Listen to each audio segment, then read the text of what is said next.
Welcome everybody.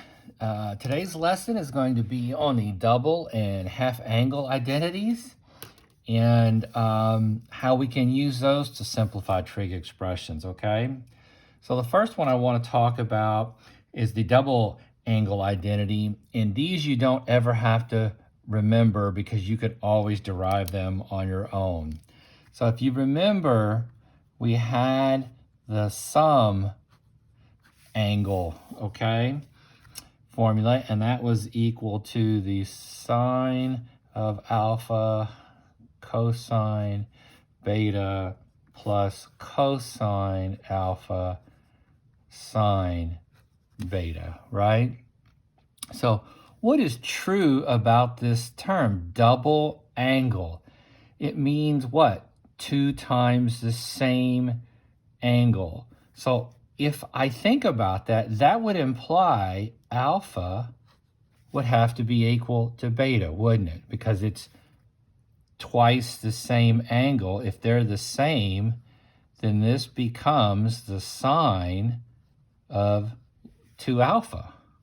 Well, if that's the case, then I have sine alpha cosine alpha, because now alpha is beta, plus the cosine of alpha sine alpha. Well, look, I have sine cosine of alpha. So the sine of 2 alpha is actually equal to twice the sine of alpha cosine alpha, okay? So here's my double angle identity for the sine of twice an angle, okay? So the same kind of thing can be used to come up with my cosine of twice an angle if I look at the cosine of alpha plus beta. And if you remember that, that was cosine alpha cosine beta, and the cosine sum had that opposite sign there. So sine alpha sine beta, okay? Now here again, we do the same thing. If it's twice the same angle, I can look at this as alpha equals beta, because then that would imply or tell me that the sine of 2 alpha, if alpha is beta, alpha plus alpha is 2 alpha, would give me cosine alpha cosine alpha, because beta is now alpha, minus sine alpha sine alpha, right? Simplifying that gives me cosine squared alpha minus sine squared alpha. Okay, so the double angle formulas for the sine and the cosine are 2 sine alpha cosine alpha and cosine squared alpha minus sine squared alpha, okay? And I can also derive my tangent, all right? So let's look at that. So the tangent of alpha plus beta, okay? And that formula was equal to tan alpha plus tan beta all over 1 minus tan alpha tan beta, okay? Again, same substitution. If alpha is equal to beta, then I have what? The tangent of 2 alpha, or twice an angle. So I have tan alpha plus tan alpha, because beta is now alpha, all over 1 minus tan alpha tan alpha, okay? Simplifying that, I get 2 times the tangent of alpha, because I had alpha, tan alpha plus tan alpha, all over 1 minus tan squared alpha, right? So for my double angle tangent formula, I can derive it that way. So you don't ever have to remember those because you can always just derive those, okay? So let's look at how we might be able to use that in an example, all right? Let's say I have a triangle and there's my right angle. And let's designate this as my alpha, okay? And we'll just make up some side lengths here. We'll call this side 8, and we'll call this side 4.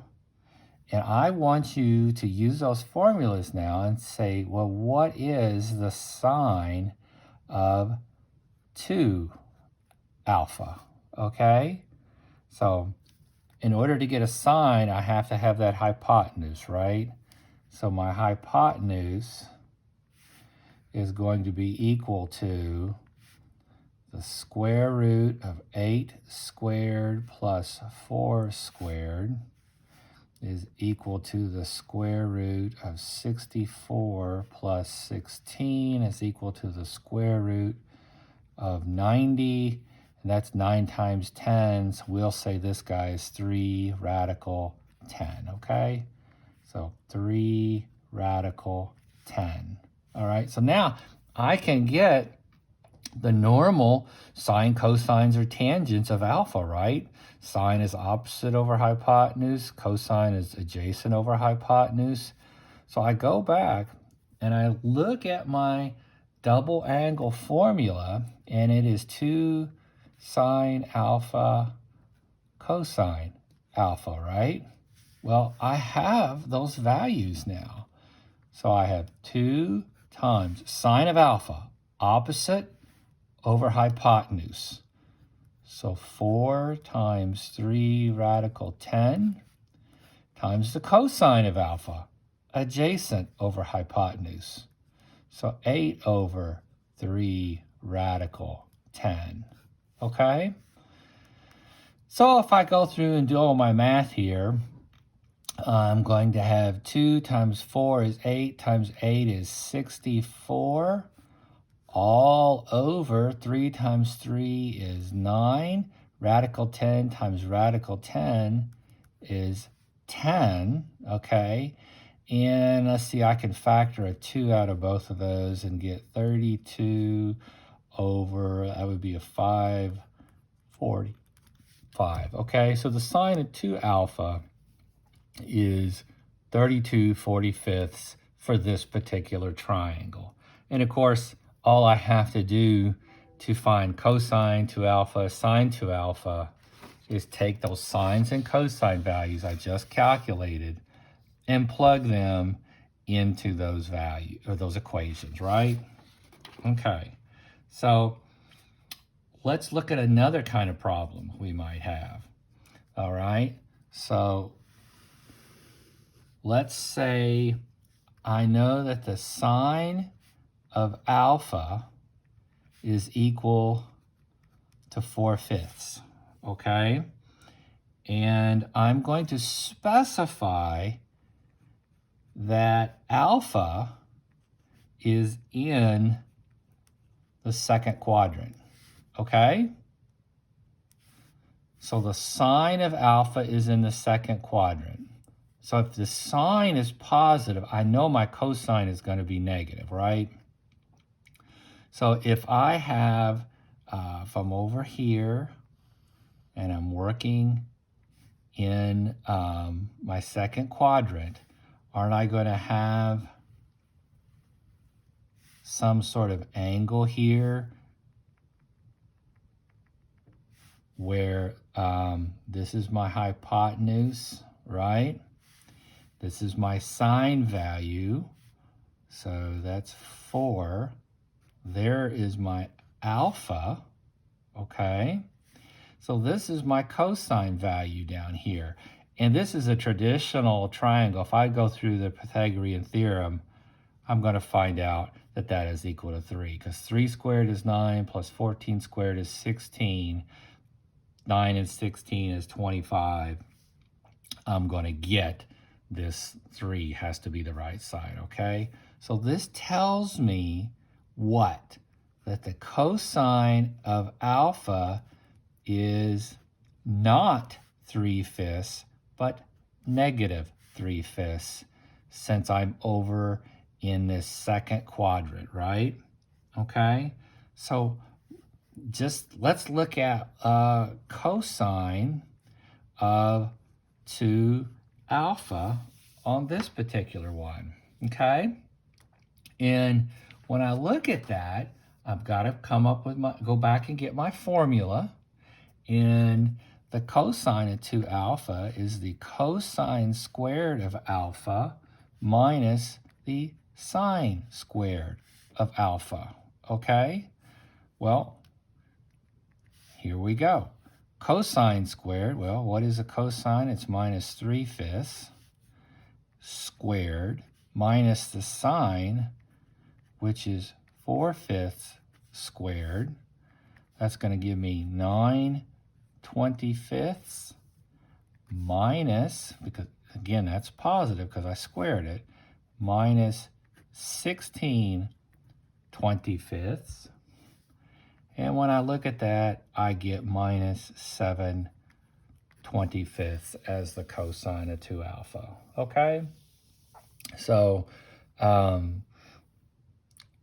by realizing where I am on the unit circle, I can use this double angle formula to find a value given these particular parameters, okay?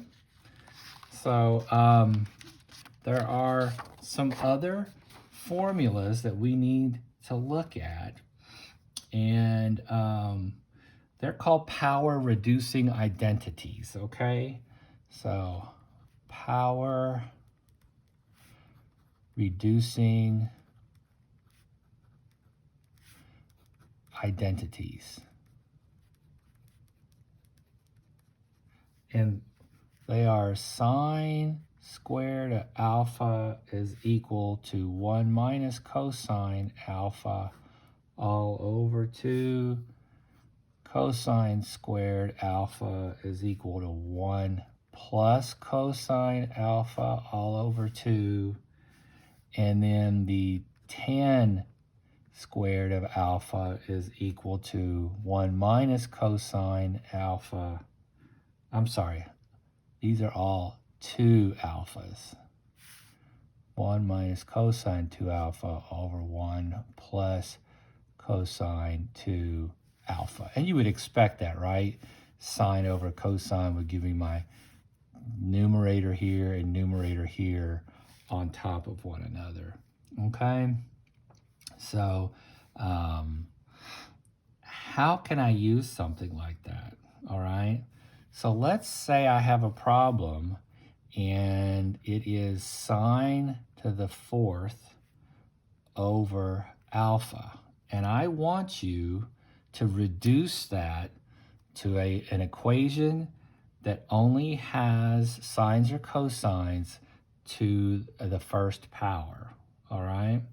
So algebraically, I understand that this is the same thing as sine squared alpha squared, right? So now let's take our power reducing identity and say that we have 1 minus the cosine of 2 alpha all over 2 squared, all right? Well, I hope you realize that what this here is nothing but a FOIL, right? So I would have 1 minus cosine 2, oh dear, can't write all of a sudden, can I? So let's fix that.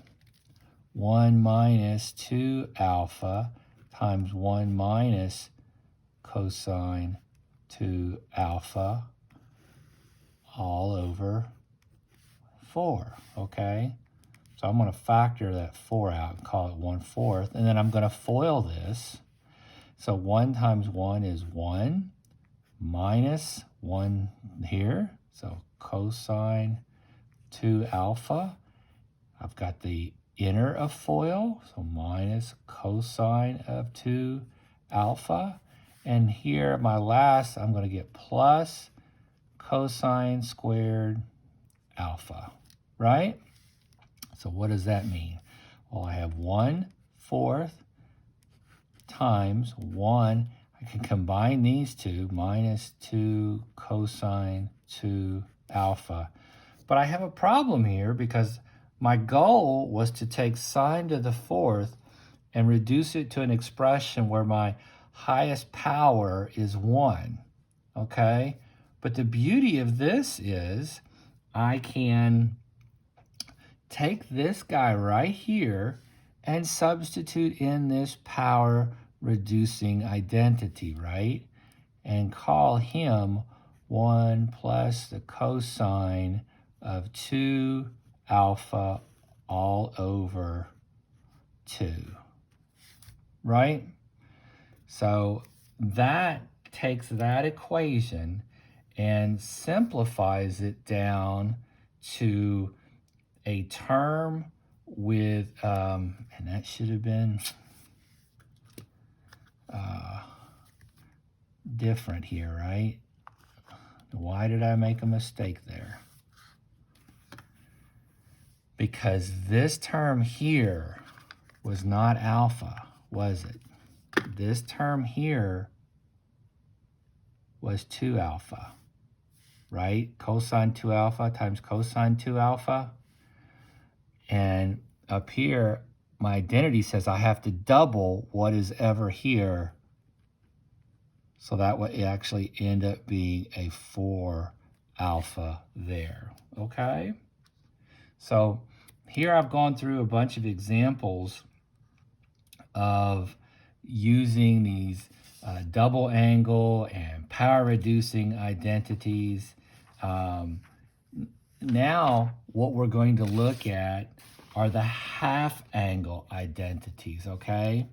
So if I have the sine of alpha over 2, that is going to be equal to plus or minus the square root of 1 minus cosine alpha all over 2. The cosine of alpha over 2 is going to be equal to plus or minus the square root of 1 plus cosine alpha all over 2. And tangent of alpha over 2 is going to be what? The sine over the cosine. And there's various ways of representing that. And so we can have 1 minus cosine alpha over 1 plus cosine of alpha. And that's going to end up being the same thing.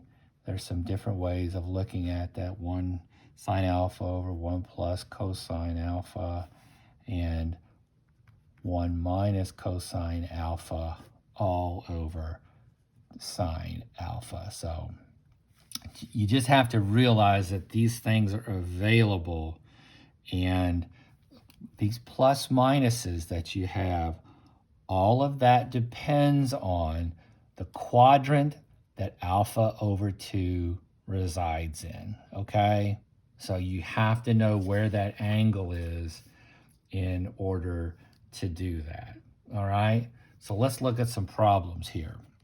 So let's say I am interested in the cosine of 105 degrees, okay? Now, if we think about our unit circle, that's 15 degrees past the vertical. I don't have a place on the unit circle for that, do I? But if I think about that, isn't that also the same thing as 210 degrees over 2? And I have 210 degrees on my unit circle, okay? So this now becomes my alpha. Alpha is equal to 210 degrees, okay?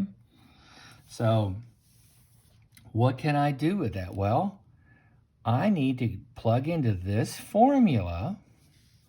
So the cosine of 210 degrees over 2 is going to be equal to, now, where is my alpha? That's 105, right? So that's going to be negative.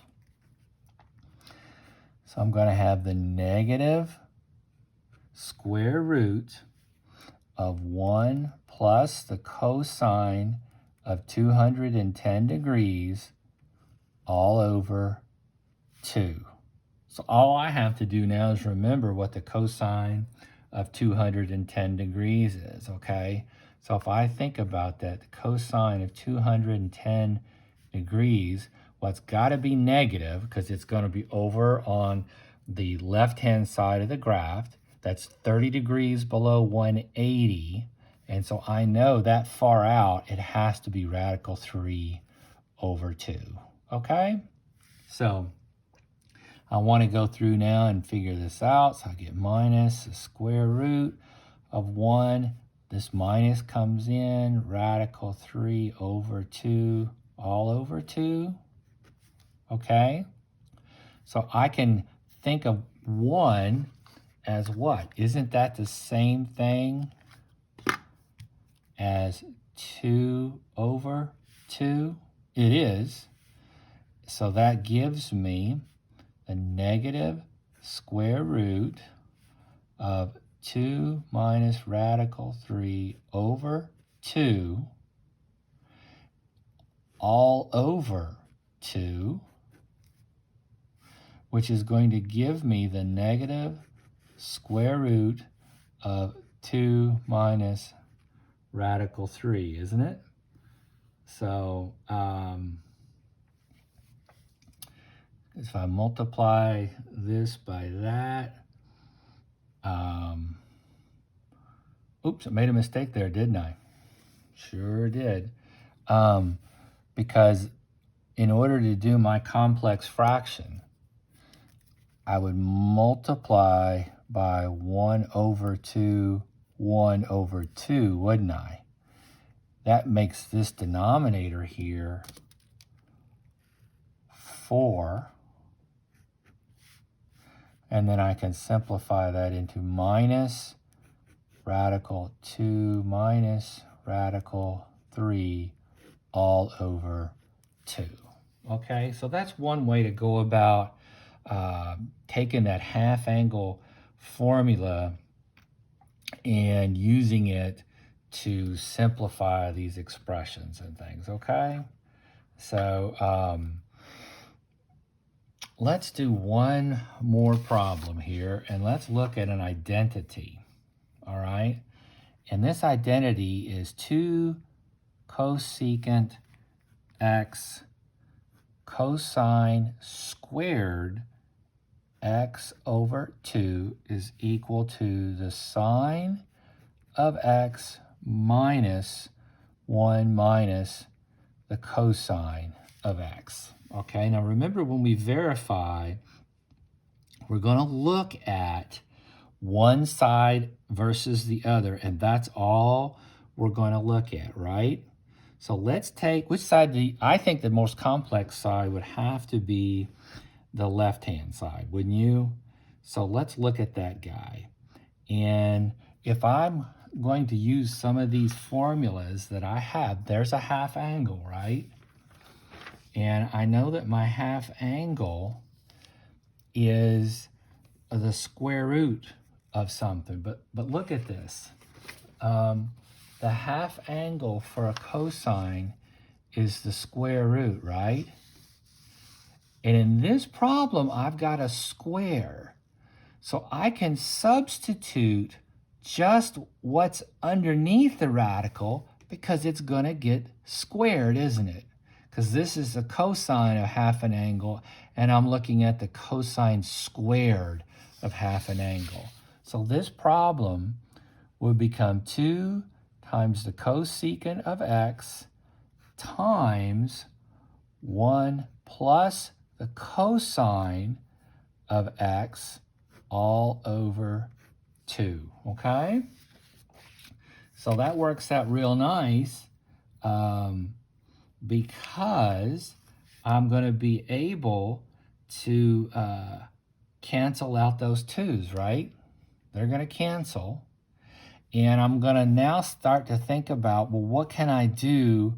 Because I'm going to get the cosecant x times 1 plus the cosine of x. And remember, when we do this, we always want to think about, let's get to sines and cosines. And that should be obvious because we have nothing but sines and cosines over here. So this side becomes 1 plus the cosine of x all over the sine of x, doesn't it? So how can I do something to this particular equation and make it look like this? Well, remember back when we talked about conjugates and things. That's always something that's really helpful to use in these types of problems. Now, in this case, it's not in the bottom. We're really not thinking about rationalizing. But if I use that concept and multiply the top and the bottom by 1 minus the cosine of x, okay? This kind of gives me a hint that I might want to use that. Let's see what happens here. So I'm going to FOIL my numerator, and I'm going to get 1 plus cos x minus the cosine of x minus the cosine squared of x, okay? And that's going to leave me 1 minus the cosine of x times the sine of x. And I'm okay, because now look, I've got 1 minus cosine of x in my denominator. So let's work on that numerator. What do we have? Well, this numerator, again, thinking about that conjugate property, is going to allow those 2 terms to subtract out, right? So that's going to leave me with minus, not plus, 1 minus cosine squared x all over 1 minus cosine x sine x, okay? So right there, I can't do anything with what I've got, but if I think about my Pythagorean trigonometric identity, isn't 1 minus cosine squared the same thing as sine squared of x? I hope you said yes, because it is. And now look what I have. I have a sine x and a sine squared, so I cancel out one of those, and I'm left with sine x over 1 minus the cosine of x, which is exactly what our identity started out to be, okay? So we're involving a lot of things that we've been using throughout to do this. You know, here's a half angle, but I'm squaring it, so I'm getting rid of the radical. Here I'm using this concept of, you know, the conjugates to help me. You know, I'm putting it into my denominator, all right? Down here, I'm using a Pythagorean identity to replace something to get that, okay? So what have we done today? Well, we've talked about quite a few things. So we've got the double and half angle identities. You know, the doubles are easy to derive by just setting our sum angles and setting them equal to one another, okay? And then we worked through a bunch of problems and keeping in mind, you know, here's Pythagoras involved. Here is our unit circle involved, allowing us to get the right signs and things. And then we brought in these power reducing identities and could substitute them so we could do various things going down. And then, of course, we ended up with our half angle formulas and working through some problems on those, okay? So that concludes our lesson on double and half angle identities, and I will see you guys next time.